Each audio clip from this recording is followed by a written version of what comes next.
The little girl sat alone on the concrete steps outside the gleaming corporate tower, shoulders hunched against an invisible weight her expensive dress couldn't hide. Her tiny hands trembled as she clutched a stuffed rabbit, missing one eye. Security guards walked past with barely a glance. Executives hurried by, attention locked on smartphone screens. Marcus Kane stopped. At 44, the lines around his eyes told stories his lips rarely shared.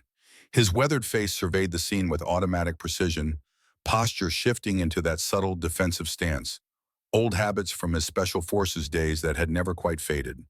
The worn maintenance uniform with his name stitched above the pocket contrasted sharply with the polished marble entrance of TechCore Industries. He knelt slowly before the child, movement deliberate and non-threatening. The brown paper lunch bag in his calloused hand crinkled as he opened it. The instinct had fired before conscious thought. Child alone equals danger. Defensive posture equals trauma. Red-rimmed eyes equals recent tears. Combat training didn't fade just because the uniform came off. And something about the way this girl hunched into herself reminded him too much of Tyler after bad nights when the asthma stole his breath and left him shaking. His voice came out gentle, carrying the gravelly texture of a man who'd shouted orders through sandstorms. The girl looked up, startled, her red-rimmed eyes meeting his. She didn't speak, just stared with the weariness of someone far older than her 7 years. Marcus nodded as if they'd had an entire conversation. He pulled out a sandwich, neatly wrapped in wax paper, and tore it in half. Turkey and Swiss. Not fancy, but his boy said it was the best in 3 counties. He held out the larger portion. Her small hand reached out hesitantly and took the sandwich half. Behind them, the distinctive click of high heels on concrete paused. Marcus's ears, trained to detect the subtlest sounds in hostile territory, registered the presence, but he kept his focus on the child. The girl's whispered reply came soft. Lily. He settled beside her on the step, leaving careful space between them. As the girl took a small bite, Marcus felt eyes boring into his back, calculating, assessing. He recognized the weight of that stare from countless missions.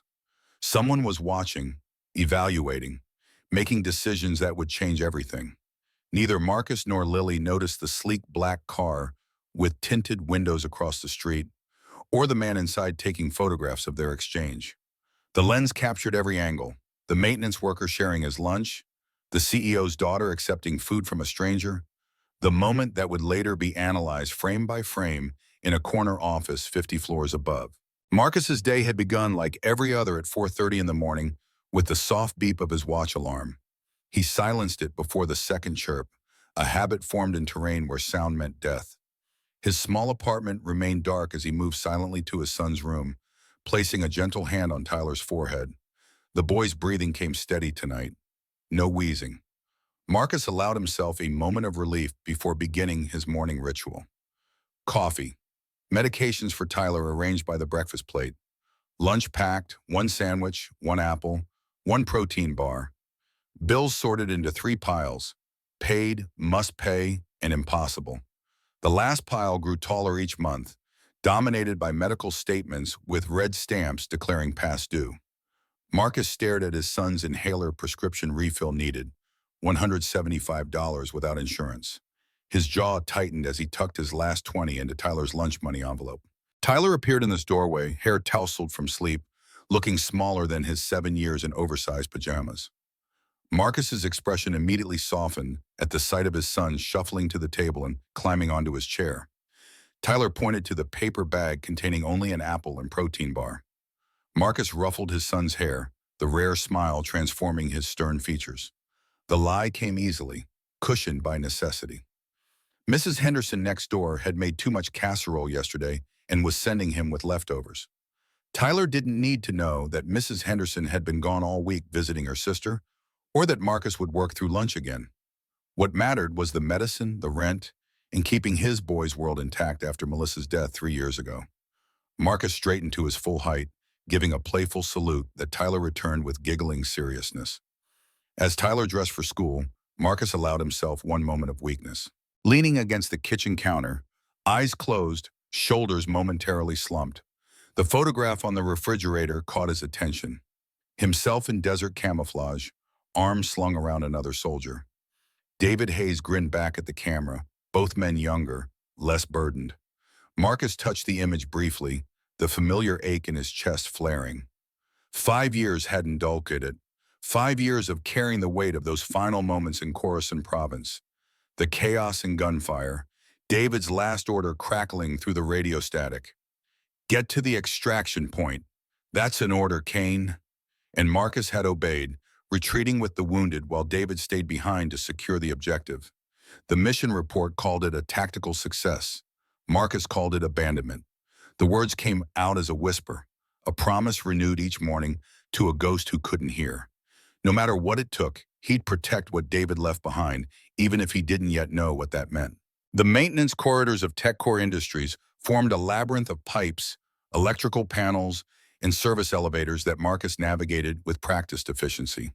His tool belt clinked softly against his hip as he moved through the building's skeleton, invisible to the corporate world that pulsed on the other side of the walls.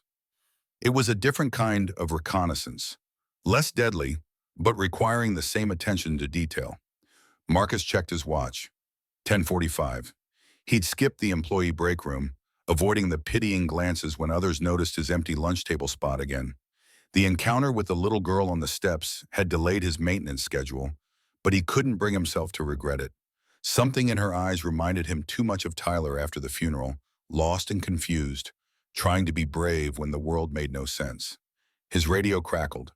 Miller, no, Kane, we need you on the 32nd floor, executive bathroom leak. The correction came automatic. 5 years out and people still mixed up his name with the hundreds of other maintenance workers cycling through these halls. The 32nd floor was another world entirely. All glass and chrome and hushed conversations. Assistants with perfect hair moved between offices carrying tablets instead of tools. Marcus kept his eyes forward, ignoring the curious glances at his uniform as he followed the discreet signs to the executive restroom. He knelt beside the sink cabinet, wrench in hand, when the bathroom door swung open. The woman's voice cut through the space, crisp and authoritative, the kind accustomed to being obeyed. Marcus remained focused on his work, invisible as always to the executives. Another voice, male and measured, attempted reason. The quarterly numbers, the new system causing delays across all departments. The woman cut him off sharply. After the breach last month, they couldn't afford another vulnerability. Marcus's hands stilled momentarily. Security breach. The company rumor mill had mentioned nothing about this.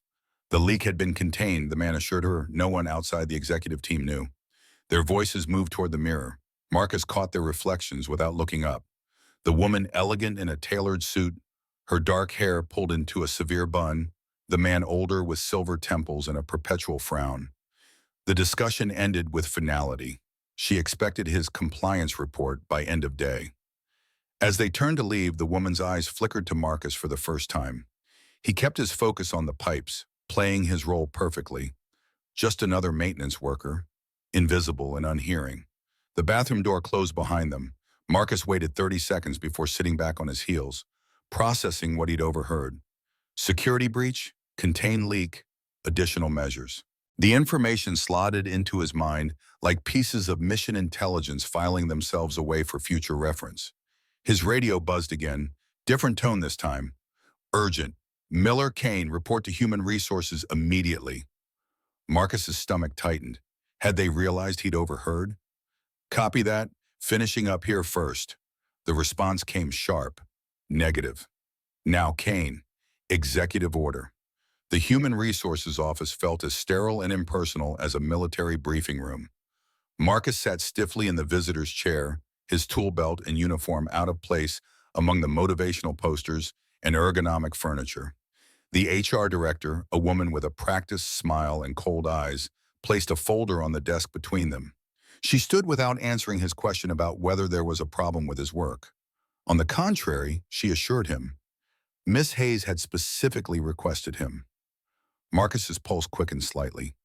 Hayes. The name hit like shrapnel even after 5 years. Surely a coincidence. Hayes was a common name after all. The elevator ride to the uppermost floor occurred in silence. Marcus cataloged escape routes and security cameras out of habit, noting the increased presence of guards as they approached the CEO suite. The mahogany double doors opened to reveal a corner office with floor-to-ceiling windows overlooking the city. The woman from the bathroom stood with her back to him, staring out at the skyline. The HR director slipped away, closing the door softly. The woman spoke without turning, reciting his service record with perfect accuracy. Former Staff Sergeant, 5th Special Forces Group, expert in tactical operations and communications. Honorably discharged 5 years ago following the Khorasan province incident. Marcus stood at parade rest, his face passive despite the jolt that ran through him at the mention of Khorasan. The woman turned slowly, approaching her desk with controlled precision.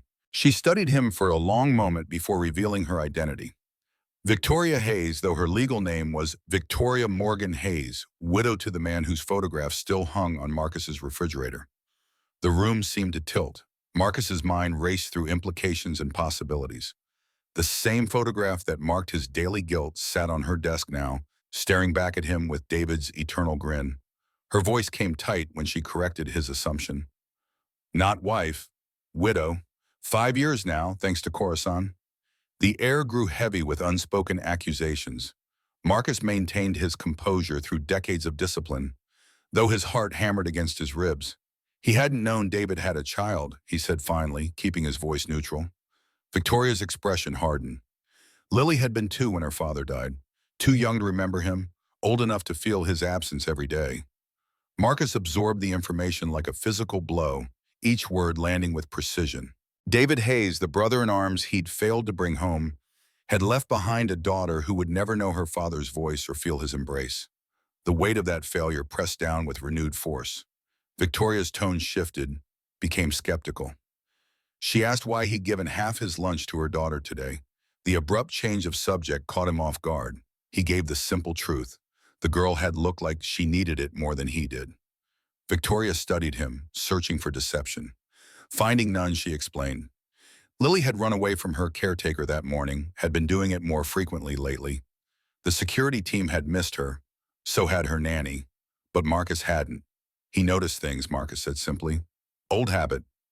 Victoria pressed a button on her desk. A moment later, the door opened and Lily entered, clutching her one-eyed rabbit. She stopped short when she saw Marcus, her eyes widening with recognition. The little girl rushed forward, stopping just before Marcus, suddenly shy but vibrating with eagerness. Victoria spoke gently, introducing him as someone who had worked with Lily's father. The transformation in the child's expression came instantly. She wanted to know everything. Had her daddy been brave? Had he been kind? What had he been like? Marcus knelt to her level the way he always did with Tyler. The words felt inadequate for the bond forged in gunfire and blood, but they were true enough. David had been the bravest man Marcus ever knew, had saved his life more than once. Lily's small face lit up with each confirmation, soaking in details about a father she'd never remember. Victoria watched this exchange with an unreadable expression. After a moment, she spoke to her daughter about a piano lesson waiting. Lily looked disappointed but nodded, asking if Marcus would be there again. Before he could answer, Victoria interjected. Kane worked here. They'd talk more about this later. When the door closed behind Lily, the atmosphere in the room changed instantly. Victoria's professional mask slipped, revealing raw emotion beneath. She snapped that he shouldn't have told the girl those things. Marcus straightened to his full height, confused about which part she meant. Any of it, Victoria clarified. Did he have any idea how difficult it had been raising a child who constantly asked about a father she never really knew? Every new detail became an obsession. Marcus remained silent, sensing the grief beneath her anger. Victoria composed herself with visible effort, returning to her desk and resuming her CEO persona. She had a proposition for him, she announced, one that would benefit them both. She'd reviewed his employment file, she continued. 3 years with building maintenance despite being significantly overqualified. Performance evaluations were excellent, but he'd turned down 2 promotions. A man with his skills could earn far more elsewhere. Marcus gave the simple explanation. He needed the flexibility for his son, who had severe asthma. The schedule worked for doctor appointments. Victoria nodded, demonstrating knowledge she shouldn't have possessed. Tyler, age 7, his wife Melissa had died in a car accident 3 years ago. She noted his surprise at her thoroughness. Research, she explained. Due diligence. The proposition came direct. She needed someone she could trust. Someone with his particular skill set, who understood both security protocols and people. Tech core industries face challenges, internal and external. She needed someone who could assess their internal culture, security protocols, and potential vulnerabilities. Marcus pointed out the obvious. He was a maintenance technician, not corporate security. Victoria's tone sharpened. She told him not to insult her intelligence. He'd been special forces. His technical aptitude scores were off the charts. He was observant, resourceful, and clearly capable of discretion. Most importantly, he'd known David. The last three words landed like precise strikes. Marcus's expression didn't change, but something flickered in his eyes. Victoria slid a folder across the desk. The position was Special Advisor for Operational Integrity, working directly with her. The salary was triple his current pay, with full medical benefits for both him and Tyler.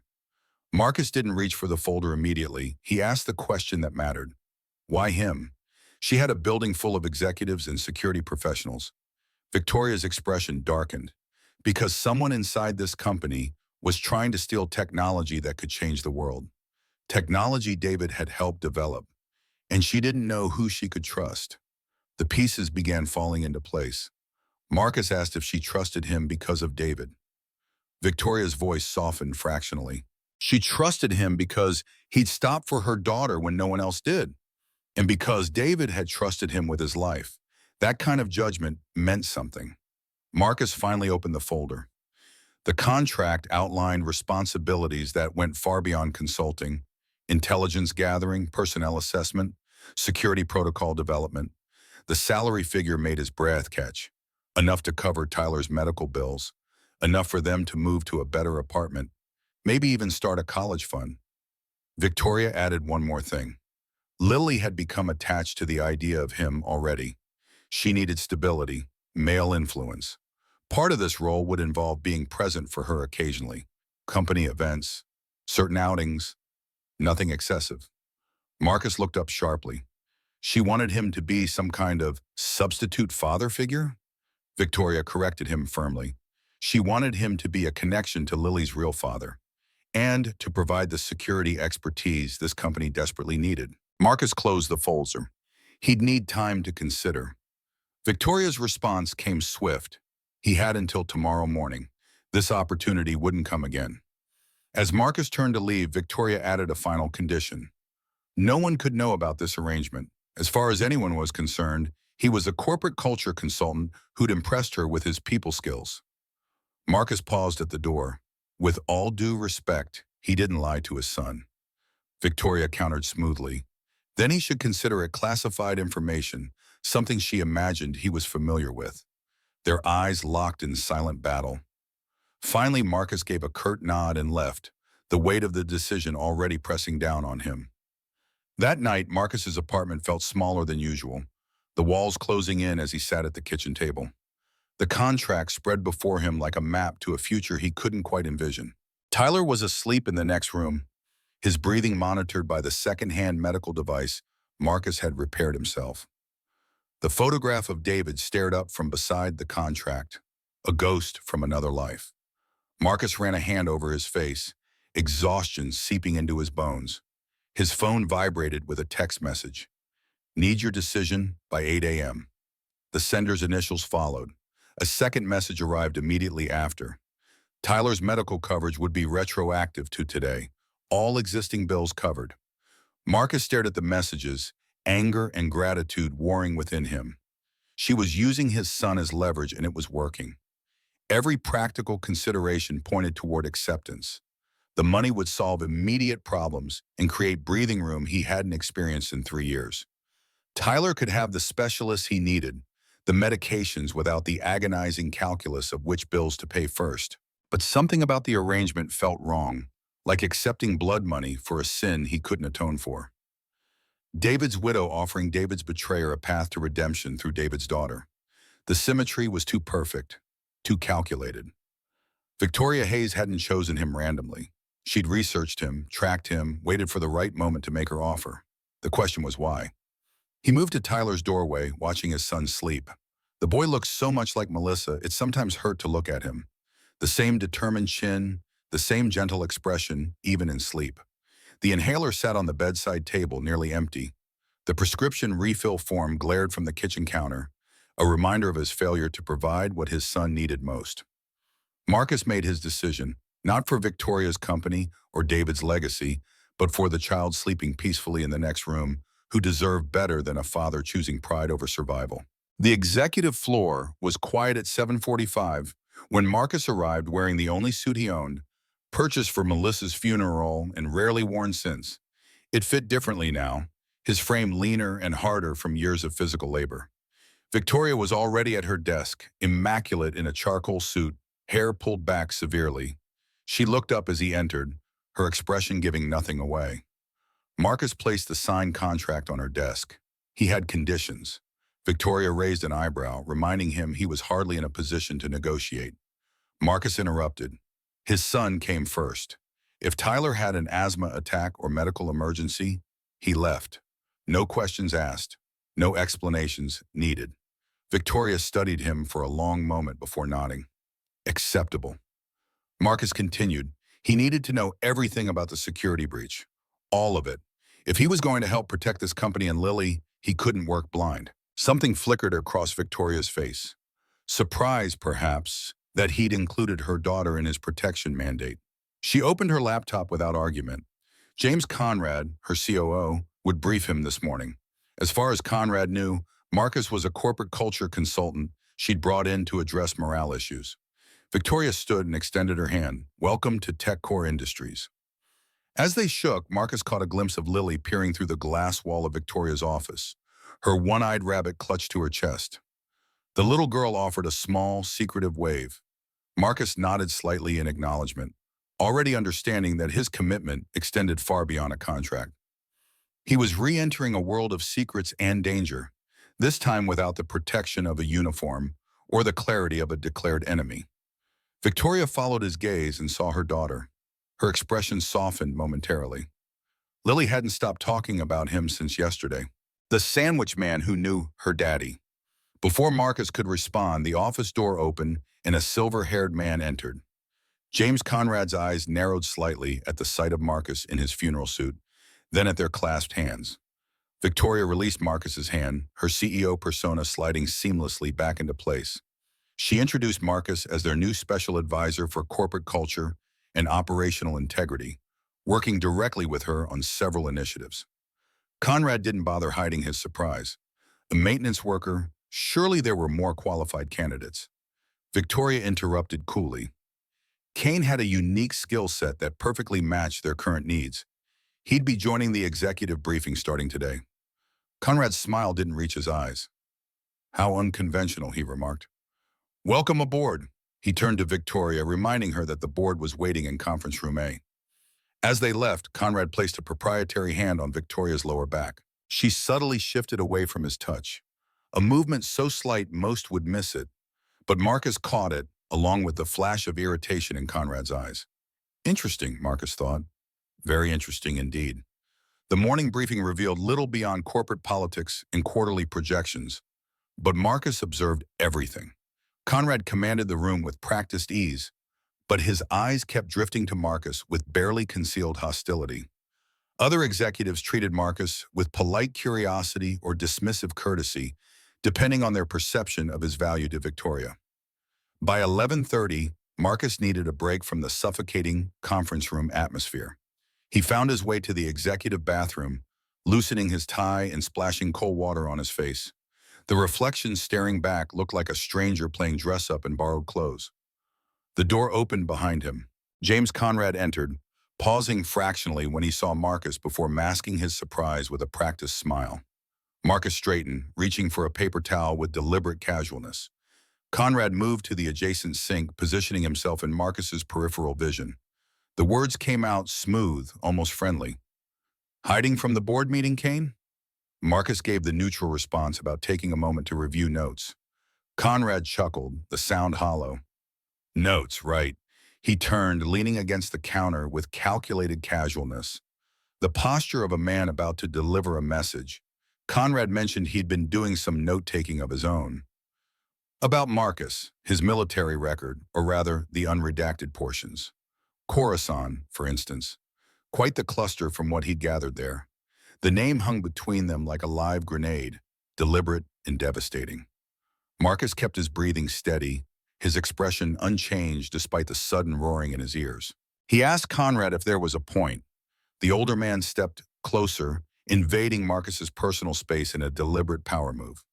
Just curious, Conrad explained, why Victoria would hire the man who survived the mission that killed her husband, especially since the details of that mission remain so mysteriously classified. Marcus held his ground, refusing to yield an inch. If Conrad had concerns about his qualifications, he should take them up with the CEO. Conrad's expression shifted, became more calculating. He was more concerned about Marcus's intentions. The newcomer appeared out of nowhere, gained Victoria's trust overnight, secured a position that didn't exist before. Very convenient timing considering their current situation. Marcus asked what situation Conrad meant. Testing. The COO's eyes narrowed. Playing dumb didn't suit him. They both knew what was at stake here. Conrad straightened, adjusting his tie once more. A word of advice, he offered. Whatever game Marcus was playing, he should consider who might get caught in the crossfire. Like that asthmatic son of his. The threat, so casually delivered, sent ice through Marcus's veins. His hand twitched at his side, muscle memory from years of combat seeking a weapon that wasn't there. The words came out quiet, dangerous. Threatening a child told him everything he needed to know about Conrad. Conrad corrected him smoothly. Not a threat, merely an observation about vulnerability. Everyone had them, even Victoria Hayes. He paused at the door, especially Victoria Hayes. The parting shot landed with precision before Conrad disappeared into the hallway. Marcus remained motionless, processing. Conrad knew about Tyler's condition, was actively investigating Marcus's military past, and had just issued what any reasonable person would interpret as a threat. The game had escalated faster than anticipated, and Marcus found himself playing catch-up in enemy territory with unclear rules and uncertain allies. His phone vibrated, a message from an unknown number directing him to Lab C on the 15th floor at 7 p.m. Come alone, the text read. We need to talk about Guardian. The message deleted itself after Marcus read it, leaving no trace beyond the memory of words that changed everything. The technical department occupied the entire 15th floor, a sprawling landscape of workstations, test labs, and collaborative spaces. Marcus spent the afternoon conducting his cover role's employee satisfaction interviews, building his cover while gathering intelligence. By 6:45, most staff had filtered out, leaving the floor eerily quiet. Lab C sat tucked in the northeast corner, a secure testing facility accessible only with specialized clearance. Marcus's new access card granted him entry to the otherwise restricted area. Inside, advanced computing equipment hummed with the sound of processing power. Monitors displayed lines of code and simulation models Marcus recognized as encryption algorithms. A woman sat at a terminal, her back to the door, fingers flying across a specialized keyboard. She spoke without turning around, noting he was 3 minutes early. Military habit, Marcus replied. The woman spun her chair to face him, revealing sharp intelligence in her eyes and skepticism in her expression. She introduced herself as Jennifer Park, lead encryption engineer and one of David Hayes' original team members. Unlike the other staff who'd been either nervous or dismissive of Marcus's questions, she regarded him with open suspicion. These didn't sound like culture questions, she observed. They sounded like security audit questions. Marcus gave his prepared response about company culture, including how safe people felt, both physically and digitally. Jennifer wasn't buying it. His background in building maintenance qualified him for this role. How exactly? Marcus smiled slightly. People talked around the maintenance guy, revealed things they wouldn't to official investigators. Jennifer studied him with the intensity of someone trained to spot deception. She asked what he was really doing there. Victoria Hayes didn't hire people without specific purpose. Marcus decided to take a calculated risk. He asked what she knew about Guardian's security protocols being altered. Jennifer's eyes widened slightly, confirmation that he'd struck a nerve. She glanced around the open workspace, then lowered her voice. Not here, she said. They needed to talk somewhere private. She suggested they meet again in after hours when fewer eyes were watching. Marcus agreed, recognizing the weight of what she wasn't saying. Jennifer's fingers returned to her keyboard, but her shoulders remained tense. As Marcus turned to leave, she called after him. One more thing, she said. Guardian wasn't just another corporate innovation. David had built something that could fundamentally reshape global security architecture. The people who wanted it would stop at nothing to acquire it. The parking garage was deserted at 10:55 p.m., concrete structure echoing with distant sounds of the city. Marcus had arrived 30 minutes early, sweeping the area for surveillance devices and potential ambush points. Old habits from missions that kept him alive when others hadn't been so fortunate. He positioned himself near a concrete pillar, back protected with clear sight lines to all approaches. Jennifer emerged from the stairwell at 11:02, a tablet clutched to her chest, eyes darting nervously around the dimly lit space. Marcus stepped slightly into the light, allowing her to see him without speaking. She hurried over, relief evident in her posture. She handed him the tablet without preamble. Everything was there: security logs, access changes, timestamp discrepancies, plus her analysis of search patterns through David's archived files. Marcus verified the contents quickly, recognizing immediately the value of what she'd compiled. This was exactly what they needed. But Jennifer had found something else, something even she wasn't aware of until she started digging deeper. A hidden subroutine in Guardian's architecture, like a digital dead man switch. If certain parameters were met, the entire system initiated a shutdown sequence and sent alerts to multiple external servers. The code signature matched David's personal style, but it wasn't documented anywhere in the official architecture. Marcus understood immediately. A fail-safe, something David built in case the technology fell into the wrong hands. Jennifer nodded, then revealed more. The subroutine contained encrypted coordinates, physical locations, 5 of them. Marcus concluded the obvious, the fragment locations. David had built a map into the system itself. Jennifer confirmed, but accessing those coordinates required an encryption key she didn't have. Without it, they were just meaningless strings of numbers. Marcus secured the tablet inside his jacket, already planning his next moves. He told Jennifer to go home, using a different route than she'd come, and to delete any copies of this data from her personal devices. Jennifer mentioned she'd already done that. The tablet contained the only copy. As she turned to leave, she offered a final warning. If Conrad was really trying to steal Guardian, he wouldn't stop at corporate espionage. David had believed this technology could change global security paradigms. People had killed for less. Marcus acknowledged the warning with grim understanding. After Jennifer departed, he remained in the garage for several more minutes, processing the new information. The fail-safe, the coordinates, the systematic security degradation, all pieces of a puzzle that was beginning to take shape. His phone vibrated, an unknown number. Marcus answered cautiously. The voice on the other end made his blood run cold, gruff, authoritative, carrying the distinctive cadence of military command. A voice he hadn't heard in 5 years but would recognize anywhere.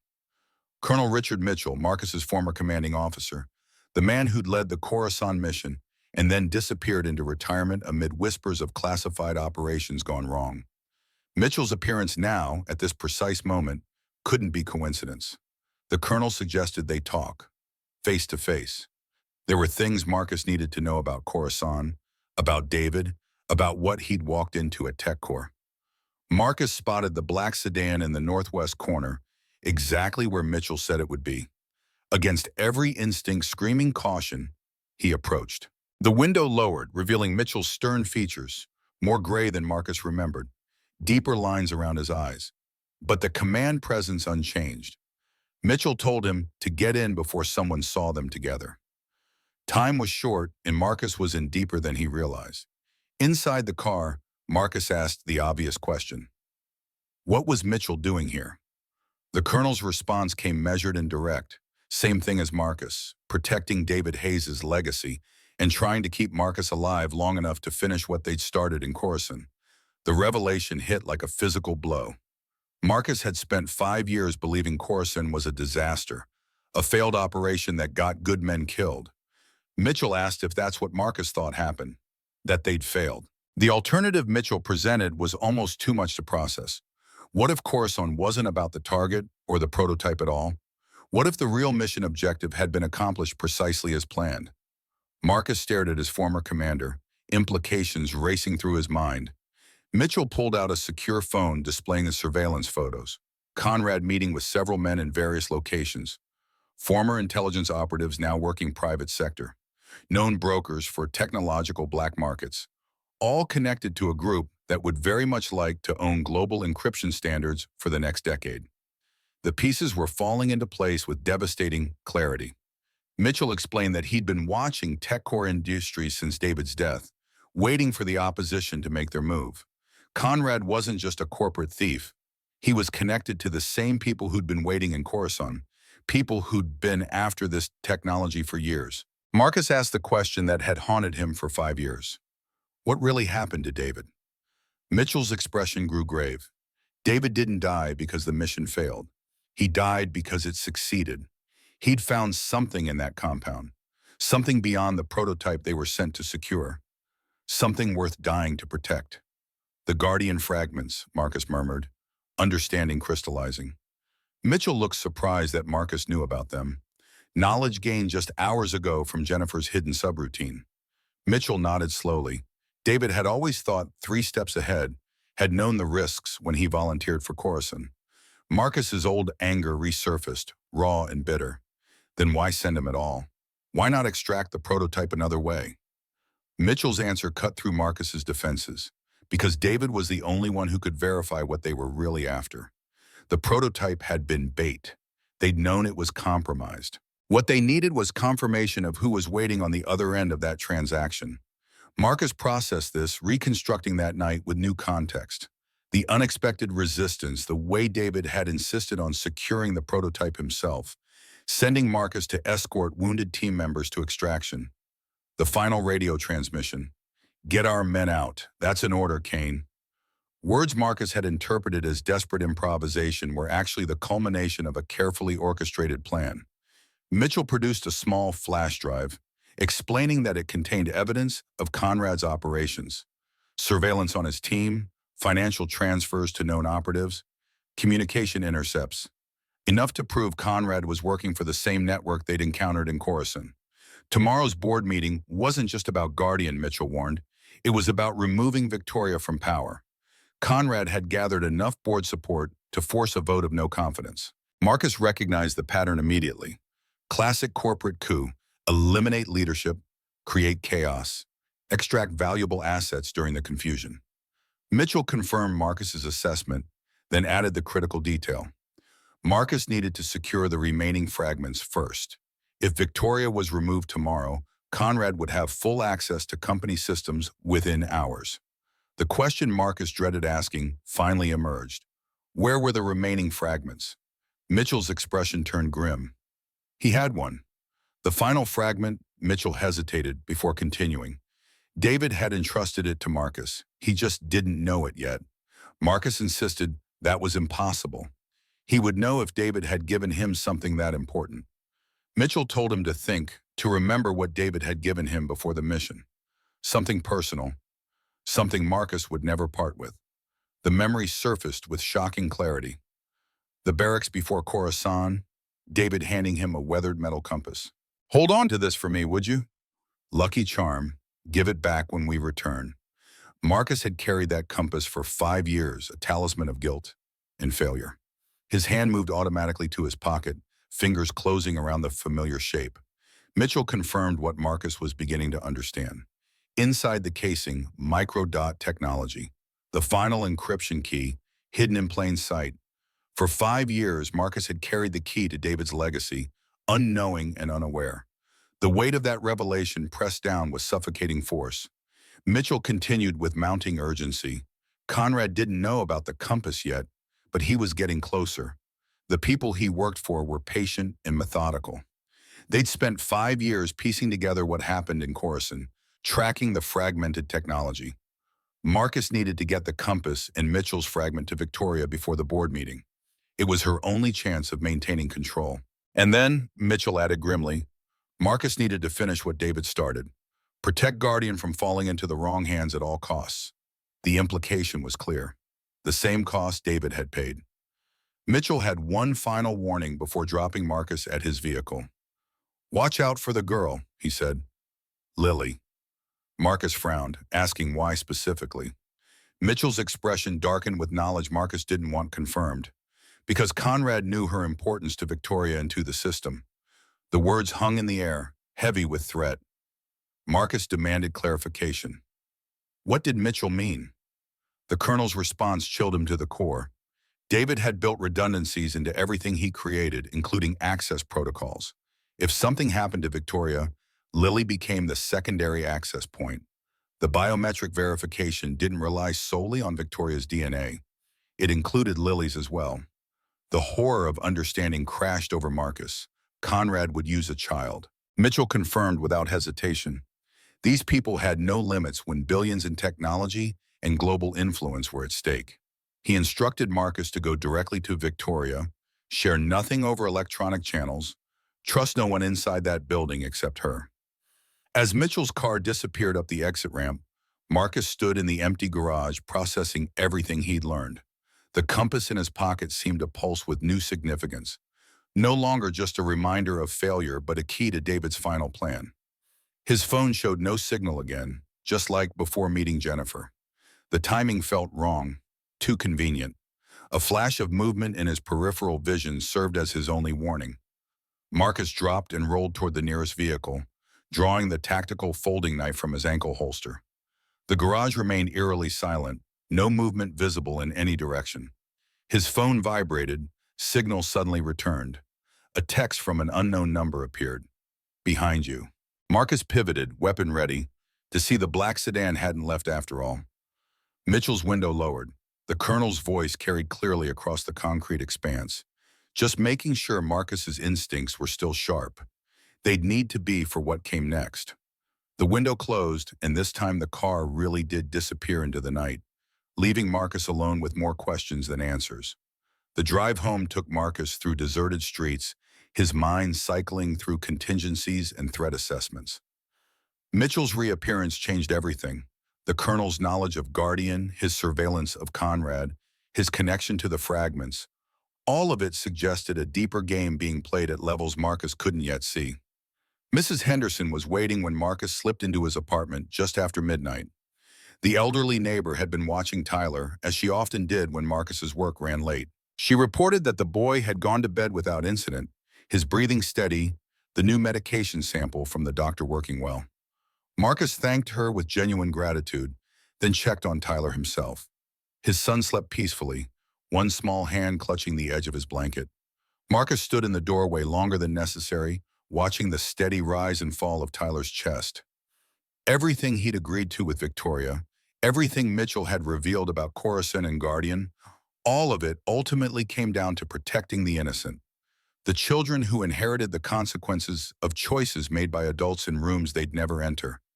Marcus returned to the kitchen, removing the compass from his pocket and setting it on the table beside Jennifer's tablet. Two pieces of David's puzzle, entrusted to him across 5 years in an ocean of guilt. The photograph on the refrigerator seemed to watch him. David's eternal grin, holding secrets Marcus was only beginning to understand. His phone rang, shattering the silence. Mrs. Henderson's number. His heart seized with immediate fear. She'd just left minutes ago, wouldn't call unless something was wrong with Tyler. Marcus answered before the second ring, already moving toward his son's room. The voice that greeted him wasn't Mrs. Henderson's. It was younger, panicked, sobbing. The words tumbled out in a rush of apology and fear. A man had come to the door, shown identification from Tyler's school, said there was an emergency with Tyler's asthma medication. Mrs. Henderson had believed him, had let him take Tyler. But when she'd called the school to confirm, they knew nothing about any emergency or any man being sent. Marcus's world stopped. His voice came out hollow, distant, as if someone else was speaking. What man? Where was Tyler? Mrs. Henderson's sobs intensified. She didn't know. He'd left 20 minutes ago, said he was bringing Tyler to Marcus at TechCore. She'd tried calling but hadn't been able to reach him. She was so sorry, so terribly sorry. The phone slipped from Marcus's numb fingers, clattering to the floor. Tyler's room stood empty, bed still warm from where his son had been sleeping moments before someone had taken him. The compass and tablet seemed to mock him from the kitchen table. David's legacy demanding a price Marcus hadn't agreed to pay. His training kicked in through the shock, forcing him to think tactically even as his heart shattered. This wasn't random. This was Conrad. This was retaliation for Marcus's investigation, for Jennifer's data, for getting too close. They'd gone after the one thing Marcus couldn't defend while maintaining his mission, his son. The phone rang again, unknown number. Marcus picked it up with shaking hands, already knowing who would be on the other end. Conrad's voice came smooth, almost friendly. "Such a shame about the boathouse security," he commented conversationally. "Real estate was so expensive these days." But that wasn't why he was calling. Marcus forced words through his constricted throat. If Conrad hurt his son, the threat died unfinished. Conrad chuckled. Tyler was perfectly safe, enjoying video games and snacks in a comfortable room. His medication had been administered on schedule. Conrad wasn't a monster after all. Marcus asked what Conrad wanted, though he already knew. The answer came with devastating precision. The compass, Victoria's cooperation, and most importantly, young Lily. Marcus was to bring the girl to TechCore's executive server room tomorrow at 8:45.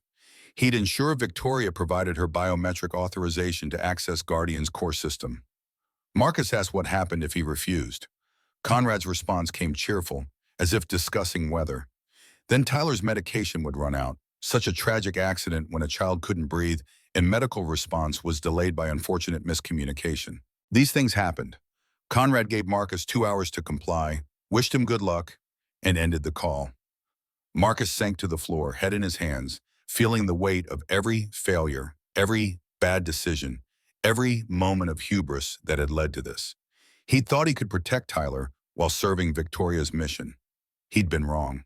His phone buzzed with a final text, this one from Victoria. 3 words that would haunt him until this ended, one way or another. Trust no one. Marcus called Victoria at 12:47 in the morning. She answered on the first ring, her voice sharp with alertness despite the hour. The words came out mechanical, stripped of emotion by sheer necessity. Tyler had been taken. Conrad had him. The demand was simple: Lily, the compass, and full access to Guardian by 8:45 a.m., or his son would suffocate when the medication ran out. Victoria's silence stretched for 3 seconds that felt like hours. When she spoke, the CEO veneer had vanished entirely. Where was Marcus now? His apartment. Was he secure? For the moment. She gave him an address 20 miles outside the city, coordinates to a property held under a shell company, a boathouse on Lake Mercer. She'd meet him there in 90 minutes with Lily. They'd coordinate the response together. Marcus started to object. Bringing Lily anywhere near this situation violated every protective instinct he possessed. Victoria cut through his protest with brutal clarity. Conrad already knew about Lily's biometric access. Whether they brought her or not, she was already a target. Better to control the situation than react to it. Marcus recognized the tactical logic even as everything in him rebelled against using a 7-year-old as part of any operational plan. He gathered what he needed in under 5 minutes. The compass, Jennifer's tablet, a go-bag he'd maintained since leaving the service that he'd hoped never to use again. The Glock from his nightstand, cleaned and loaded, felt like an old friend returning after a long absence. He was halfway to his car when his phone buzzed with a message from Mitchell. The colonel had been monitoring Conrad's communications. 4 mercenary contractors had just been activated. Former military, professionals. They'd be moving on multiple targets simultaneously. Marcus typed back quickly. Which targets? The response came immediate. Victoria's known safe houses, Jennifer Park's residence, and Marcus's apartment building. The last one sent him sprinting for his vehicle. Mrs. Henderson was still in that building, probably consumed with guilt over Tyler's abduction. He called her as he drove, telling her to leave immediately, to go to her sister's place and not return until he contacted her. She started to ask questions. Marcus raised his voice to a command pitch. Now, Mrs. Henderson, please, this isn't safe. The boathouse sat isolated among trees, a modest wooden structure with a small dock extending into dark water. Marcus arrived first, swept the perimeter with tactical precision, found nothing alarming. The interior was sparsely furnished, sitting area, kitchenette, two small bedrooms. Defensible positions were limited but adequate. He positioned himself with clear sight lines to the entrance and began reviewing Jennifer's data more thoroughly. The encryption subroutine she discovered was elegantly brutal. David had designed it to trigger if anyone attempted unauthorized extraction of Guardian's complete architecture. The system would fragment into 5 separate pieces, each containing essential components, but useless without the others. The coordinates embedded in the code pointed to physical locations where these fragments were stored. Jennifer had been right. Without the encryption key to decode those coordinates, they were meaningless strings of numbers. Marcus removed the compass from his pocket, studying it with new understanding. The inscription inside the lid had always been partially illegible, worn smooth by decades of use. Now he looked closer, saw what he'd missed before, not where, intentional obscuring. Someone had carefully ground away portions of the engraving to hide what it actually said. The remaining letters, when rearranged, spelled out a single word in David's careful script: Guardian. Headlights swept across the window. Marcus moved to cover, weapon ready, until he recognized Victoria's private vehicle. She emerged first, scanning the area with the same tactical awareness Marcus had employed. Lily followed, clutching Mr. Whiskers, her small face pinched with confusion and fear. The girl had been woken in the middle of the night and taken from her home without real explanation. Victoria had told her only that they were going somewhere safe for a little while. Marcus holstered his weapon before stepping into view. Lily's face transformed when she saw him, relief washing away some of the fear. She ran to him with the unself-conscious trust of childhood. He knelt, catching her small form, feeling the weight of responsibility that came with that trust. Victoria approached more slowly, her expression revealing the toll of maintaining composure. She'd changed from her executive suit into practical clothing: dark jeans, boots, a jacket that could conceal a weapon. Marcus guided them inside, secured the door, and began his brief. He showed Victoria Jennifer's findings, explained Mitchell's revelation about the compass and fragments, detailed Conrad's threat timeline. 8:45 a.m. was 6 hours away. They needed a strategy that would extract Tyler without giving Conrad what he wanted. Victoria listened without interrupting, her mind visibly processing the tactical realities. She asked the question Marcus had been avoiding. Could they fake Lily's biometric authorization? Jennifer might be able to create something that would pass initial verification, enough to buy time during the extraction. Victoria's eyes narrowed. Mitchell had a fragment. Marcus had the compass. Where were the other 3? Marcus pulled up the coordinate data. 2 appeared to be in secure facilities overseas, 1 in Switzerland, 1 in Singapore.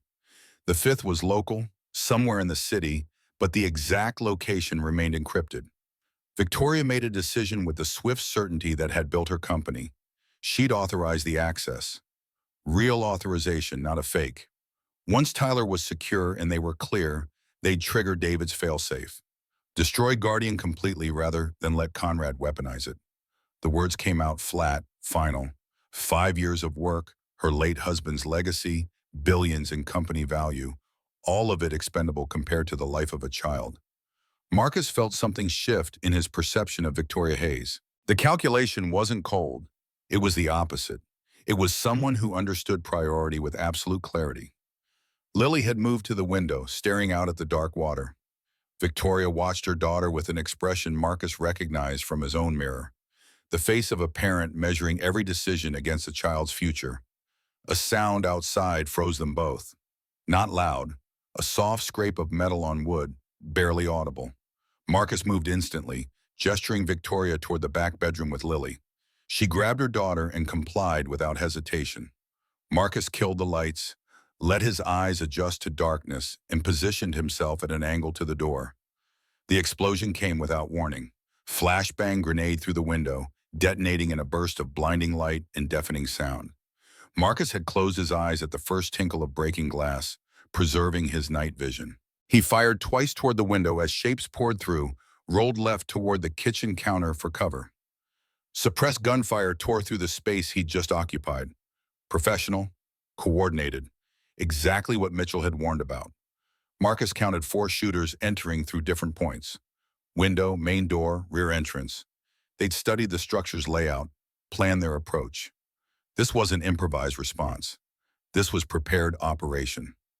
Marcus fired 3 controlled shots, dropped one attacker near the main door. Return fire forced him deeper into the kitchen. He could hear Lily's muffled crying from the back bedroom, Victoria's low voice trying to calm her. The attackers would push toward that sound. They wanted Lily alive. That gave Marcus an advantage in ruthlessness. He could shoot to kill. They had to exercise restraint. A figure rounded the corner toward the bedroom hallway. Marcus put 2 rounds center mass, watched him fall. That left 2 active shooters, plus whoever was coordinating outside. The math wasn't favorable, but Marcus had fought worse odds in worse terrain. The difference was, he'd had a team then. Now he was alone against professionals with a woman and child to protect. The bedroom door splintered under sustained fire. Victoria's voice rose sharp. "Lily, stay behind me." Then her own weapon discharged, the crack distinct from the suppressed firearms. She'd hit someone.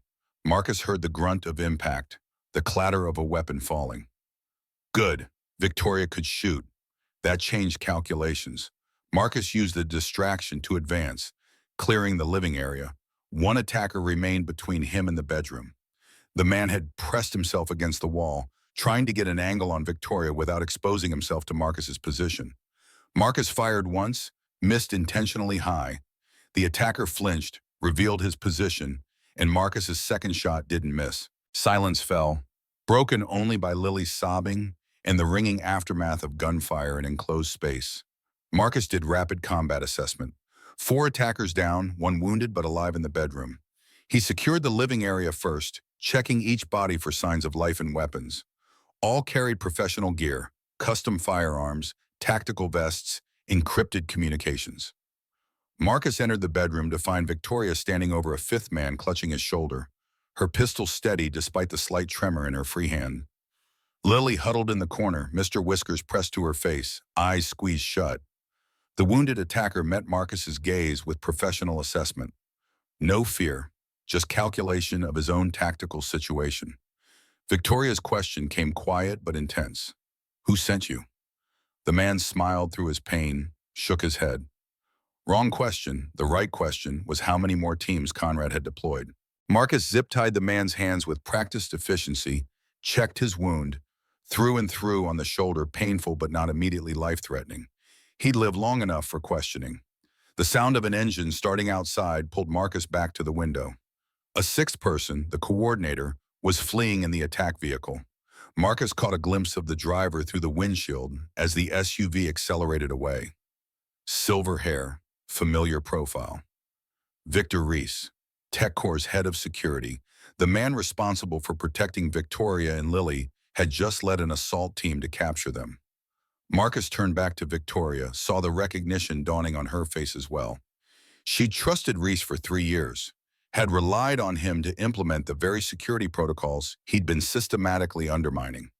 The betrayal hit harder than the bullets that had torn through her safe house. Her hand tightened on her weapon, knuckles white. Reese had access to everything. Her movements, her safe locations, her security details. He'd been feeding Conrad intelligence from the inside. Victoria's phone buzzed, a message from an unknown number, but the content made the sender obvious. "Close call, Victoria. Next time I'll send more than 5. Bring Lily to TechCore at 8:45. No tricks, no backup, no clever plans. Just you, the girl, and Kane with his compass. Or Tyler dies and Lily becomes our next objective anyway. You have 5 hours." Marcus checked his watch, 2:37 a.m. They'd lost critical time. He examined Victoria more closely in the dim light, noticed for the first time the dark stains spreading across her left thigh. She'd been hit. The adrenaline had masked the pain initially, but now she swayed slightly, gripping the doorframe for support. He moved to her immediately, guiding her to sit on the bed. Victoria tried to wave him off, insisting it was just a graze, but when Marcus cut away the fabric of her jeans, the wound told a different story. Bullet had torn through muscle tissue, nicked something arterial based on the blood flow. Not immediately fatal, but serious enough to require medical attention soon. Marcus applied pressure, pulled emergency medical supplies from his go bag. Victoria hissed in pain as he worked, but didn't cry out. Lily had crept closer, watching with wide eyes as Marcus applied a compression bandage and makeshift tourniquet. The little girl asked in a small voice if her mommy was going to die. Victoria's response came firm despite her obvious pain. The conviction in that single syllable carried weight beyond the word itself. She reached for Lily's hand, squeezed it gently. Marcus was going to make sure of that. The girl looked at Marcus with absolute faith, and he felt the crushing pressure of expectations he wasn't certain he could fulfill. His phone rang. Jennifer Park's number. Marcus answered to hear ragged breathing, suppressed sounds of pain. The engineer's voice came strained, urgent. They'd hit her apartment 30 minutes ago. 3 men, professional. She'd managed to wound one and escape through a back exit she'd installed specifically for this possibility. But she'd been shot in the process, shoulder injury, losing blood. She'd made it to her car, was driving but didn't know where to go. Couldn't go to a hospital. They'd be watching. Marcus gave her the boathouse coordinates, told her to hurry. They needed her technical expertise anyway for what came next. Jennifer acknowledged and ended the call. Marcus returned his attention to Victoria's leg. The bleeding had slowed under the tourniquet, but she'd need proper medical care within hours or risk permanent damage. They couldn't stay at the boathouse. Reese knew the location, would return with reinforcements. Victoria asked about alternatives. Marcus had one option. His former teammate Ramirez ran a private security operation from a warehouse in the industrial district. Off the books, no questions asked, and most importantly, they had a doctor on staff. Former combat medic who'd patched up more gunshot wounds than most ER physicians. Marcus placed the call. Ramirez answered with characteristic directness, listened to the situation, agreed immediately to provide sanctuary. Getting Victoria to the vehicle proved challenging. She couldn't put weight on the injured leg without the wound bleeding through the bandage. Marcus ended up carrying her, one arm under her knees, the other supporting her back. She held Lily's hand with one of her own, keeping her daughter close as they made their way to her car. Marcus noticed Victoria's slight frame, the way pain had carved lines around her mouth and eyes. The untouchable CEO had become startlingly human. Jennifer arrived as they were loading Victoria into the back seat. The engineer's condition was concerning, pale, sweating, one arm hanging useless at her side with blood soaking through her improvised bandage. But her eyes remained sharp, focused. She handed Marcus a laptop. Everything they'd need to access Guardian remotely was loaded on it. She'd also prepared a corruption protocol that would trigger if Conrad attempted to extract the complete system. He'd get access, start the download, but the data would be poisoned, unusable. Marcus helped Jennifer into the passenger seat, then took the wheel. Lily sat him back with Victoria, both of them watching the boathouse recede through the rear window. The little girl's voice came quiet. Why are bad people so mean? The question hung in the air, too profound for easy answer. Victoria pulled her daughter closer. Because they want things more than they care about people. But we're going to stop them. Lily seemed satisfied with that, settling against her mother's side. The drive to Ramirez's warehouse took 40 minutes through pre-dawn streets.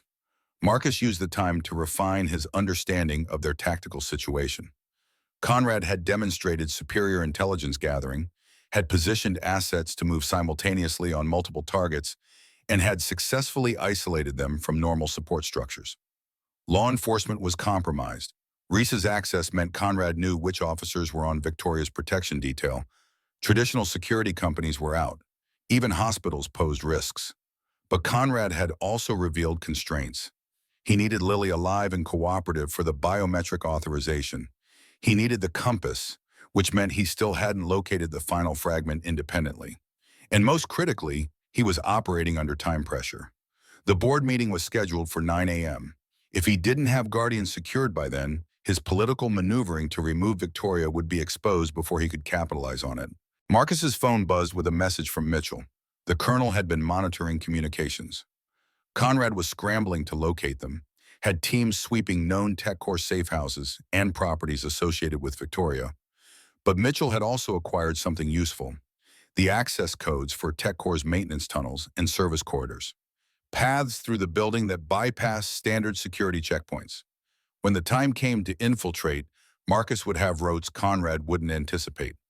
Ramirez met them at the warehouse entrance, his massive frame somehow projecting both threat and welcome simultaneously. The former Special Forces operator took in the scene. Two wounded women, a frightened child, and his old teammate carrying weapons and wearing the expression of someone deep in hostile action. No questions, just immediate movement to get them inside and secured. The warehouse interior was exactly what Marcus expected. State-of-the-art security monitoring, weapons lockers, a small medical suite with proper equipment. Dr. Sarah Chen, the former combat medic, went to work immediately on Victoria.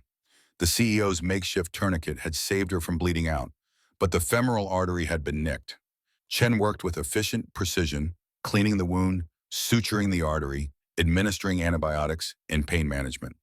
Jennifer's injury was less severe, but still concerning. Through and through gunshot to the shoulder, no major vessels hit, but significant tissue damage. Chen cleaned and dressed it, immobilized Jennifer's arm in a proper sling, and hooked her up to an IV for fluid replacement. Both women would need follow-up care and physical therapy, but they'd survive. Lily watched the medical procedures with solemn intensity, asking questions about what Dr. Chen was doing and why. The physician answered each one with gentle honesty, neither condescending nor sheltering the child from reality. Marcus saw Victoria relax fractionally, grateful that her daughter was being treated with respect even in these circumstances. Ramirez pulled Marcus aside while the women were being treated. The warehouse had secure communications and could serve as a base of operations. But his friend wanted the full story. Marcus gave it to him. David Hayes, the Guardian technology, Conrad's conspiracy, Tyler's abduction, everything. Ramirez listened without interrupting, his expression growing grimmer with each revelation. When Marcus finished, Ramirez asked the critical question, what did Marcus need? The answer was complex but came down to three things. First, a secure location for Lily while the operation went down. Second, tactical support for the extraction. Marcus couldn't infiltrate TechCore, locate Tyler, and protect Victoria simultaneously. Third, contingency planning for the worst-case scenario where Conrad got what he wanted and they had to trigger the failsafe. Ramirez nodded slowly. He had a four-man team on standby, all former military, all people he'd trust with his life. They could position around TechCore, provide overwatch and extraction support. As for Lily, the warehouse was as secure as anywhere. Chen could stay with her while the rest of them handled the operation. Marcus felt the first stirring of possibility, the sense that maybe this wasn't completely impossible. With proper support, with Mitchell's intelligence and Jennifer's technical capabilities, they might actually extract Tyler without sacrificing Guardian. The odds were still terrible, but they existed. Victoria called Marcus over to where Chen had finished treating her leg. The pain medication had taken edge off the CEO's expression, but her focus remained laser sharp. She'd been thinking about Conrad's demand. 8:45 was specific, 15 minutes before the board meeting. He wanted Guardian secured before facing the board, wanted the leverage of already possessing the technology when they moved to remove her. But what if they moved first? Victoria's board allies were limited but real. If she could expose Conrad's activities before he made his move, present evidence of his corporate espionage and conspiracy, she might fracture his support. The board wouldn't back a known traitor no matter how much they disliked Victoria's leadership. Marcus saw the strategy immediately, go on offense instead of reaction. Jennifer spoke up from her medical bed, voice rough but determined. She could help with that. The data she'd compiled, combined with what Mitchell had gathered, would be enough to prove Conrad's connection to foreign interests and technological theft. If they could broadcast that evidence during the board meeting, make it public and undeniable, Conrad's position would collapse. The plan took shape through rapid discussion. Jennifer would prepare the evidence for broadcast, create a package that could override TechCore's standard presentation systems. Mitchell would provide updated intelligence on Conrad's movements and security positioning. Ramirez's team would establish overwatch positions around TechCore, ready to intervene if the situation deteriorated into open conflict. Marcus would infiltrate using the maintenance quarters Mitchell had mapped, locate Tyler using whatever means necessary, and extract him before 8:45. Once Tyler was secure, Victoria would authorize the broadcast. Guardian's failsafe would remain ready as the final option. If Conrad somehow secured the system despite their efforts, they'd burn it all down rather than let him win. Lily had fallen asleep in a corner of the medical suite, Mr. Whiskers tucked under her chin, exhaustion finally overcoming fear. Victoria watched her daughter with an expression that made Marcus's chest tighten. The CEO had built an empire, commanded thousands of employees, controlled billions in assets. But the only thing that truly mattered to her slept in a borrowed blanket in a warehouse medical bay. Marcus approached Victoria, keeping his voice low.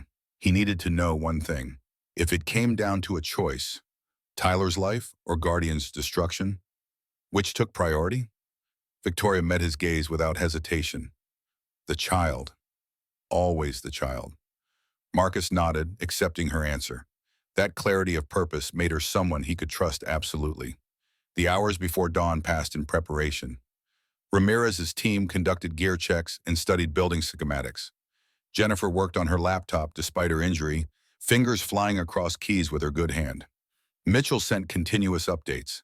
Conrad's teams had failed to locate them, were growing increasingly agitated. Security at TechCore had been tripled.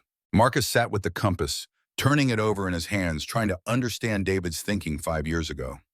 His friend had known the risks, had built contingencies upon contingencies, had trusted Marcus with the final piece, even knowing Marcus might not survive to use it. The inscription inside the lid seemed to pulse with meaning. Guardian, not just a project name, a promise. Protect what matters. Sir Chen approached with 2 items, a fresh tactical vest and a medical kit specifically designed for field operations. She treated enough special operators to know what Marcus would need. The vest was lightweight but rated to stop most small arms fire. The medical kit contained combat-grade supplies for treating gunshot wounds, penetrating trauma, and rapid stabilization. Chen's expression made clear she expected Marcus to need both before this ended. Victoria tried to stand, testing her injured leg. Chen immediately moved to assist, but Victoria waved her off. She managed 3 steps before pain forced her to grip a table for support. The CEO's frustration was palpable. She was accustomed to controlling situations through presence and force of will, but her body had become a limitation. Marcus recognized the adjustment. He'd gone through similar reckoning after Coruscant, learning to accept that damage changed capability. The first light of dawn crept through the warehouse windows, 4 hours until Conrad's deadline. Marcus reviewed the plan one final time with the team, checking for vulnerabilities and contingencies. Ramirez would position his team at 5:30, giving them time to establish Overwatch before TechCore's main staff arrival. Jennifer would upload the evidence package remotely at 8:30, timing it to go live during the board meeting's opening minutes. Marcus would enter through the maintenance tunnels at 6, using the early hour when security presence was minimal. Victoria pulled Marcus aside one final time before he departed. She pressed something into his hand, a small device that looked like a standard access card, but with additional circuitry visible along the edge. CEO Override, she explained. It would open any door in TechCore, disable any electronic lock, and grant access to systems even Reese couldn't block. Her voice dropped to barely audible. Bring Tyler home, whatever it takes. Marcus pocketed the card, checked his weapons one last time, and headed for the door. Ramirez clasped his shoulder in the warrior's grip of comrades heading into uncertain combat. Jennifer gave him a thumbs up with her good hand. Lily had woken, was watching from Victoria's side with those 2 old eyes that had seen more violence in one night than most children experienced in lifetimes. The little girl's voice stopped Marcus at the threshold. Mr. Whiskers says you'll win because you're fighting for someone you love. The observation, delivered with childhood's absolute conviction, hit harder than any tactical briefing. Marcus knelt, meeting Lily's gaze at eye level. He'd do everything he could. That was all anyone could promise. Lily nodded solemnly, satisfied with the truth. Outside, the city was waking up, oblivious to the private war being waged in its corporate towers and industrial districts. Marcus drove toward TechCore with dawn breaking behind him, carrying the weight of too many promises to too many people. The compass sat heavy in his pocket, David's legacy demanding completion. Tyler was somewhere in that building, frightened and alone, counting on his father to do the impossible. Marcus had done impossible things before, in deserts halfway around the world, with brothers in arms who'd believed in each other absolutely. He'd failed those brothers once, failed David when it mattered most. The guilt of Coruscant had shaped 5 years of his life, driving every decision, coloring every interaction. But maybe that guilt had been misplaced. Maybe David's sacrifice had been exactly what he'd intended. Not failure, but completion of a mission Marcus was only now beginning to understand. The maintenance entrance to TechCore sat unmarked on a side street, used by service vehicles and contract workers who kept the building functional. Marcus swiped Victoria's override card, watched the heavy door click open, and stepped into the building's hidden architecture. The real infiltration had begun. The maintenance corridors beneath TechCore smelled of concrete dust and machine oil. Marcus moved through the narrow passages with practiced silence, following Mitchell's mapped route toward the executive levels. The building's infrastructure surrounded him: electrical conduits, ventilation shafts, water pipes, all the hidden systems that kept the corporate world above functioning while remaining invisible to those who profited from them. His earpiece crackled with Ramirez's voice. Teams in position, north side, south side, and east approach all covered. West side had too much open ground for effective overwatch, but 3 out of 4 angles was better than Marcus had expected. Mitchell's voice joined the channel moments later. Conrad arrived 20 minutes ago with Reese. They're in the server room, sub-level 3. 6 security personnel with them, all armed. Tyler's confirmed present. Marcus's heart rate spiked at the confirmation. His son was alive, was in the building, was close enough to reach. The knowledge steadied him even as it intensified the stakes. He checked his watch, 6:47, almost 2 hours until Conrad's deadline, but early arrival might catch them off guard. The element of surprise was the only real advantage Marcus possessed. Jennifer's voice came through next, strained with pain but focused. Upload package ready. Evidence compiled from 19 different sources, cross-referenced and verified. Once it hits TechCore's network, every terminal in the building will receive it simultaneously. Conrad won't be able to suppress it fast enough.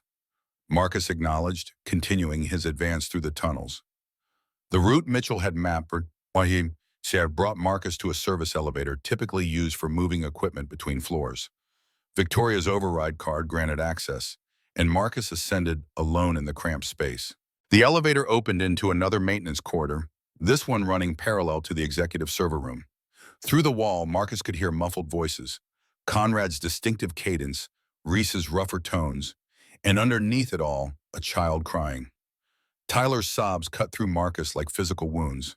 His son's voice called out, asking for his father, asking why this was happening, begging to go home. Marcus pressed his forehead against the cool metal of the wall, forcing himself to breathe through the surge of paternal fury. Rage made operators sloppy. He needed cold precision, not hot emotion. The access point Mitchell had identified was an old ventilation grate, wide enough for a man to squeeze through if he moved carefully. Marcus removed the grate with slow deliberation, minimizing noise. The shaft beyond descended at a 45-degree angle, dropping toward the server room's elevated ceiling. Marcus wedged himself into the confined space and began the controlled descent. The server room spread below him through the grate's slats. Banks of equipment lined the walls, climate control keeping the temperature precisely regulated. In the center, a glass-enclosed control station housed the primary terminals. Conrad stood at one console, Reese at another. 6 security personnel were positioned strategically, 2 by the main entrance, 2 covering the emergency exits, 2 mobile patrols circulating. And there, in a chair near Conrad's position, sat Tyler. His son looked small and terrified, arms wrapped around himself, face red from crying. The inhaler sat on the console beside Conrad, deliberately visible, deliberately out of Tyler's reach. The message was clear: cooperation or suffocation. Marcus assessed angles and distances with the automatic calculations of his training. 7 hostiles, all armed with professional-grade weapons. Tyler in the center of the room, maximum exposure. Any firefight would put his son directly in the crossfire. The tactical equation was brutal. He couldn't shoot his way to Tyler without risking the boy's life. Conrad checked his watch, then addressed Tyler with false sympathy. Marcus's audio pickup caught the words clearly. "Your father should be here soon. He loves you very much. Enough to do exactly what I tell him." Tyler's response came defiant despite his tears. "My dad's going to beat you up." Conrad smiled. "Perhaps, But first he'll have to choose. You or his principles. We'll see which matters more.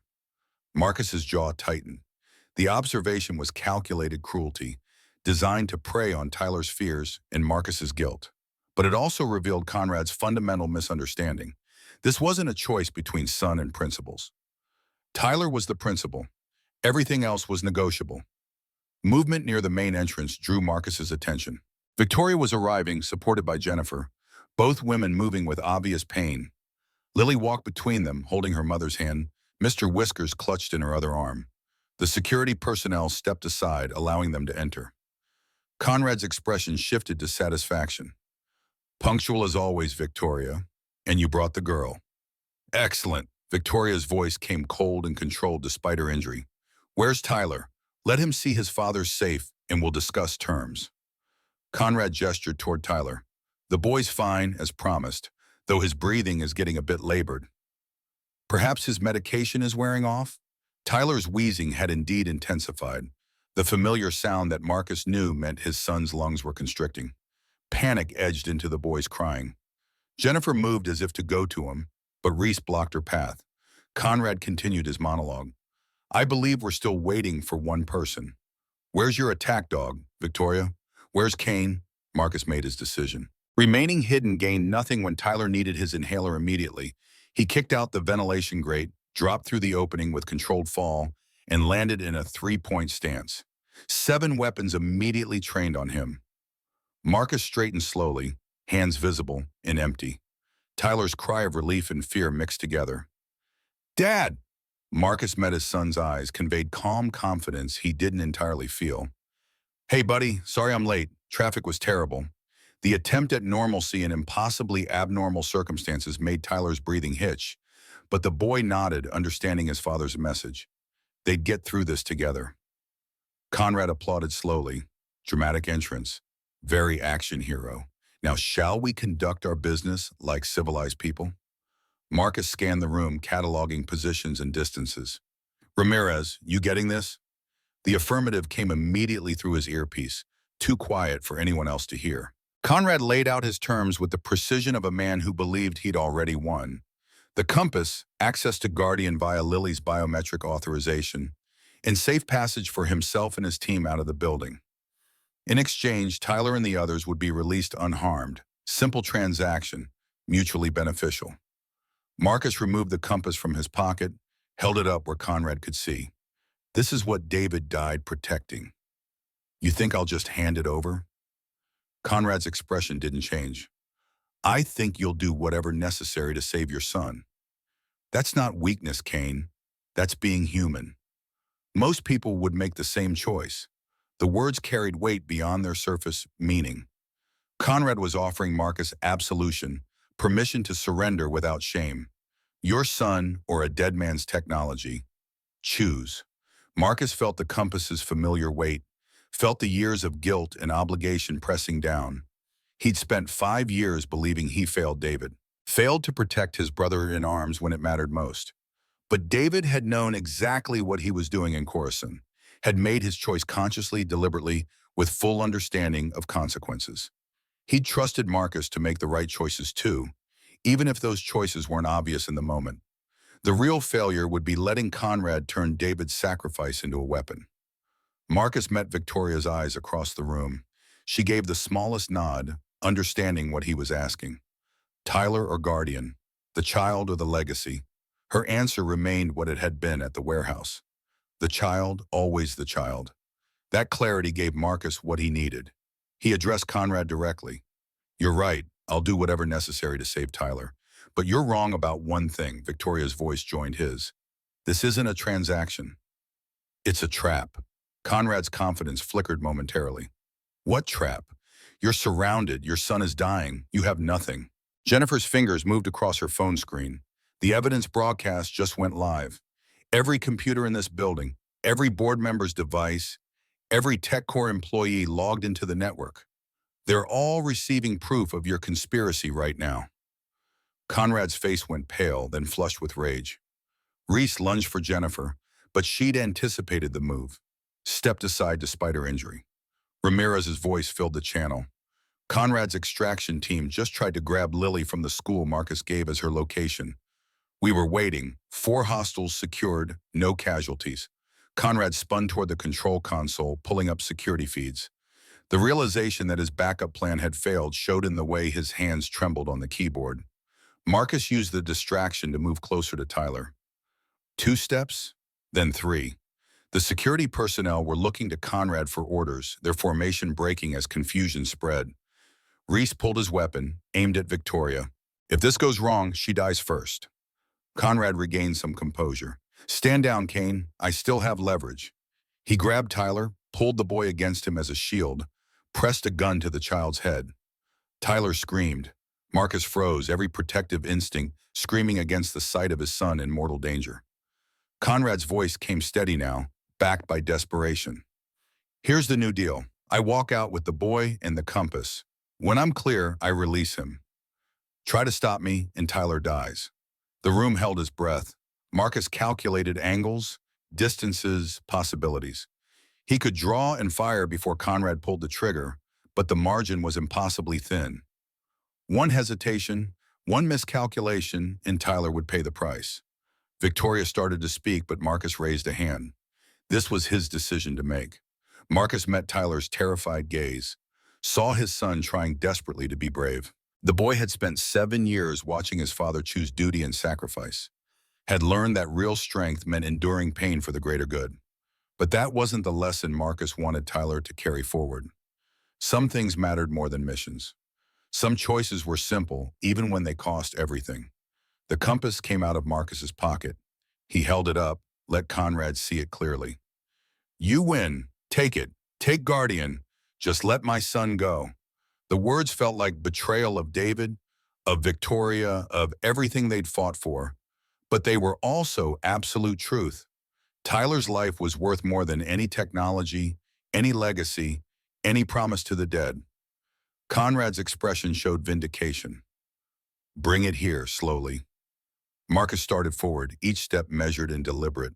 Tyler's eyes tracked him with desperate hope. 3 feet, 2 feet, close enough to see the sweat on Conrad's forehead. Smell his expensive cologne mixed with fear stink. Marcus extended the compass. Conrad reached for it. And in that moment of transition, when greed overrode caution, Marcus moved. He dropped the compass, grabbed Conrad's gun hand, twisted with all his strength. The weapon discharged, bullet going wide. Marcus pulled Tyler away from Conrad, shoved his son toward Victoria. Run!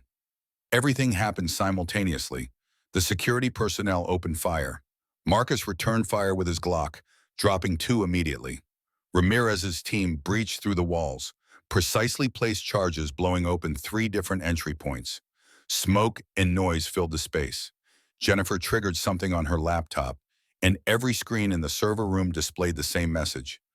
Guardian Protocol Purging. Authorization. David Hayes. Conrad screamed in rage and despair. No, stop it! Stop the purge!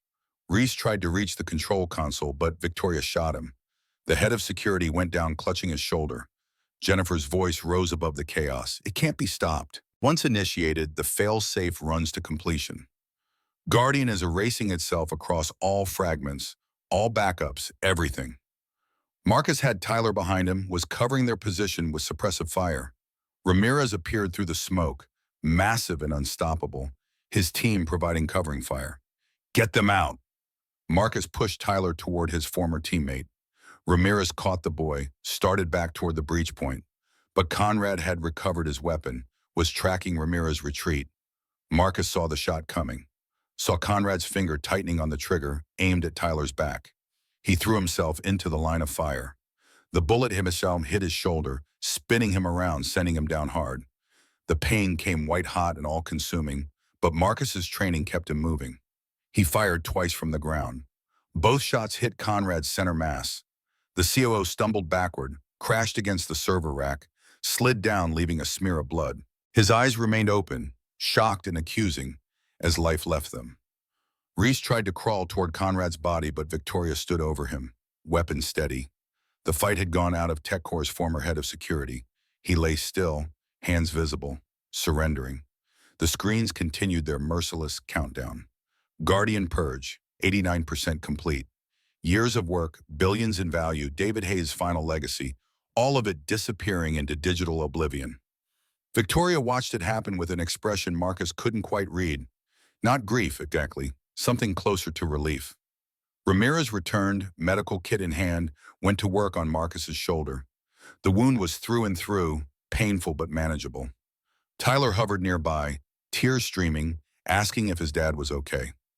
Marcus managed a pained smile. Been through worse, buddy. This is nothing. The lie was obvious but necessary. Building security was responding, drawn by the sounds of gunfire and explosions. But Mitchell's voice came through with reassurance. I've been feeding them false information about the breach locations. By the time they figure out where you really are, you'll be clear. Ramirez coordinated the extraction, his team moving with practiced efficiency. Jennifer remained at her console, watching Guardian's death throes. Purge, 97% complete. She turned to Victoria, apology in her expression. 5 years of work. David's dream. I'm sorry. Victoria shook her head, leaning heavily on Lily. The dream was protecting people from surveillance and oppression, not becoming a weapon for the highest bidder. David would understand. The final percentage ticked over. Purge, 100% complete. Guardian protocol terminated. All data destroyed. David Hayes. Final authorization acknowledged. The screens went dark. In server rooms in Switzerland and Singapore, in secure facilities and hidden locations around the world, the same erasure was occurring. Guardian had ceased to exist. Conrad's body lay still against the servers. Reese was zip-tied and under guard. The cost of victory surrounded them in spent brass and blood. But Tyler was safe. Lily was safe. And the technology that had demanded so much sacrifice would never be used to harm anyone. The extraction moved fast. Ramirez's team provided cover as they made their way through the breached walls, into the maintenance quarters, toward the service entrance where vehicles waited. Marcus carried Tyler despite his wounded shoulder, unwilling to let his son out of reach for even a moment. The boy clung to him, face buried against his father's neck, breathing easier now with his inhaler restored. They emerged into early morning sunlight. Police sirens wailed in the distance, drawn by multiple reports of explosions and gunfire at TechCore Industries. But Ramirez's extraction vehicles were anonymous, blending into normal traffic as they departed in different directions. Mitchell's voice came one final time through the earpiece. You did it. David would be proud. Marcus wasn't sure about that. He'd destroyed what David built, had chosen his son over David's vision of a more secure world. But maybe that was exactly what David would have wanted. Maybe the real lesson of Coruscant wasn't about sacrifice and duty. Maybe it was about knowing when to let go, when to choose life over abstract principles. The safe house Ramirez provided was comfortable but unremarkable, a suburban rental that could have belonged to anyone. Tyler fell asleep almost immediately, exhausted by fear and adrenaline crash. Marcus sat beside his son's bed, watching him breathe, counting each steady inhalation and exhalation like precious gifts. Victoria was in another room, getting her leg properly treated by Dr. Chen, who'd arrived with additional medical supplies. Jennifer had passed out from pain and blood loss, was sleeping under sedation. Lily had curled up next to her mother, refusing to leave Victoria's side. The little girl's resilience amazed Marcus. She'd witnessed violence and terror, but hadn't broken. Ramirez found Marcus an hour later, brought him coffee and news. Conrad was dead, officially killed during a corporate espionage operation gone wrong. Reese was in custody, singing like a bird to avoid terrorism charges. The evidence broadcast had worked. TechCore's board was in emergency session, several members already demanding investigations. Victoria's position was secure for now, though the company's stock had crashed when Guardian's destruction became public. Marcus asked about his teammates' assessment of the operation. Ramirez was quiet for a moment. You won, brother. Got your boy back. Stopped the bad guys. Protected the innocent. That's a complete mission by any standard. But Marcus could hear the unspoken qualifier. The cost had been high. Ramirez himself had taken a bullet in the leg during the breach, would walk with a permanent limp. Jennifer's shoulder would heal but never regain full function. Victoria's company was crippled. Conrad and 2 security personnel were dead. Winning didn't always feel like victory. Sometimes it just felt like surviving with slightly fewer losses than the enemy. Marcus understood that truth from countless operations, but it hit differently when his son was sleeping in the next room. Safe because Marcus had been willing to sacrifice anything and everything else. The weeks that followed blurred together. Police interviews, corporate investigations, media coverage that turned the TechCore incident into front-page news. Victoria handled the public relations nightmare with impressive skill, framing the narrative as a heroic defense against industrial espionage while minimizing the true scope of what Guardian represented. Marcus returned to his apartment, found it too empty, too quiet. Mrs. Henderson came back from her sister's, apologized continuously for Tyler's abduction, until Marcus finally convinced her he held no blame. The older woman had been deceived by professionals, had done exactly what any reasonable person would do. Tyler struggled with nightmares, would wake up screaming for his father. Dr. Chen recommended a child psychologist specializing in trauma. The therapy sessions helped, slowly. Tyler talked about the scary man who'd taken him, about being afraid he'd never see his dad again, about the sounds of gunfire and explosions. The psychologist assured Marcus this was normal processing, that Tyler would recover with time and support. 1 month after the incident, Marcus received a message from Victoria, simple and direct. Park tomorrow 2 p.m.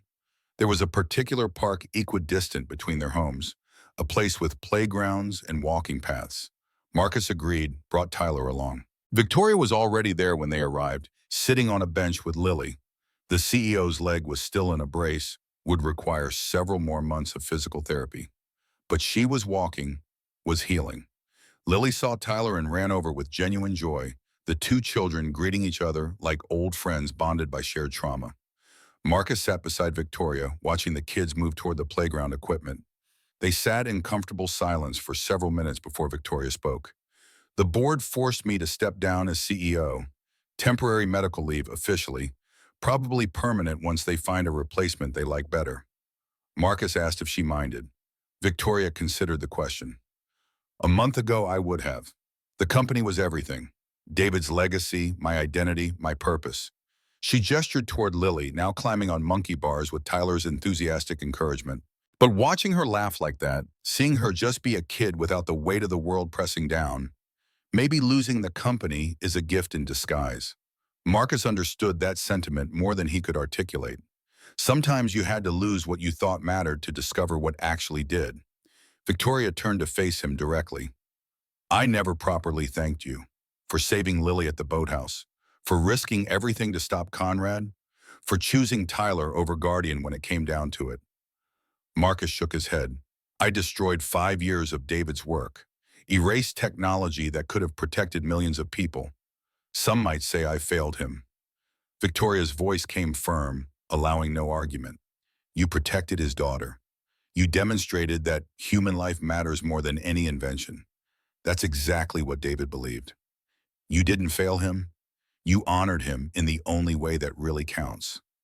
The words settled something inside Marcus that had been restless and uncertain. Lily's voice called out from the playground. Mommy, Mr. Kane, watch this. Both adults turned their attention to the children. Lily was showing Tyler how to cross the monkey bars, the two of them coaching each other through the challenge. Victoria's observation came soft. They're good for each other. Lily needs someone who understands what she went through. Tyler needs someone who makes him feel brave instead of afraid. Marcus nodded. Maybe they could arrange more of these meetings. Let the kids build a friendship that might help them both heal.